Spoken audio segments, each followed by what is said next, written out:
Bismillahirrahmanirrahim. Dear students, Assalamu alaikum. I am Rubab, teacher of geography of class 7. As you know, dear students, last week हमने chapter 3 की reading की है और उसके questions किए हैं. आज हम chapter 4 स्टार्ट करेंगे. एटमॉस्फेरिक टेम्परेचर यानी हमारा जो फ़िज़ा है उसका दर्जा हरारत. सबसे पहले हम SLOs देख लेते हैं. After studying this chapter students will be able to define atmospheric temperature, describe scales and instruments used in measurement of temperature, explain how earth and the atmosphere are heated, discuss vertical variation in temperature. आज हम यहाँ तक पढ़ेंगे.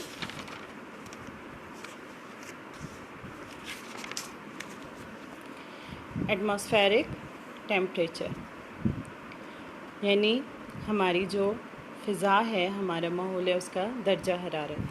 सन is the biggest source of heat and light. जो सूरज है वो रोशनी और हरारत का सबसे बड़ा ज़रिया है. Sun rays carry heat along with light to earth. जो सूरज की शुआएं हैं वो ज़मीन पर अपने साथ हरारत और रोशनी लेकर आती हैं. Life on earth needs this heat for survival. ज़मीन के ऊपर जो मौजूद ज़िंदगी है वो उसे किस चीज़ की ज़रूरत है? इस दर्जा हरारत की ज़रूरत है.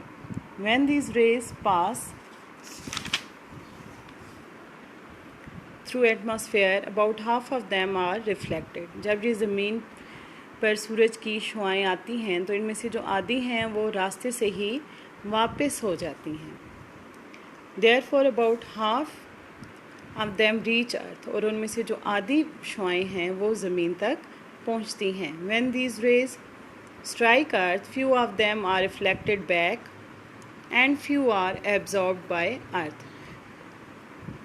ये जो शुआएं हैं वो जब सूरज ज़मीन के साथ टकराती हैं तो कुछ तो दोबारा वापस हो जाती हैं वहाँ से और कुछ ज़मीन के अंदर जज़ब हो जाती हैं. यानी सूरज से जो शुआएं आती हैं वो कुछ तो आधी फ़िज़ा से ही वापस चली जाती हैं और कुछ ज़मीन पर आती हैं. और वो जो ज़मीन पर आती हैं उनमें से भी वो शुआएं जब वो ज़मीन के साथ टकराती हैं तो तब भी ज़मीन के साथ टकराने के बायस भी कुछ शुआएं वापस चली जाती हैं और कुछ ज़मीन के अंदर जज़ब होती हैं.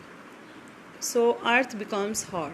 तो इस वजह से ज़मीन गर्म होती है उन शुआओं के जज़ब होने की वजह से. Hot earth transfers heat to atmosphere and air becomes hot.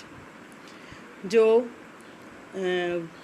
हरारत है, ज़मीन हरारत को ट्रांसफ़र करती है एटमॉस्फेयर में, हमारी फ़िज़ा में.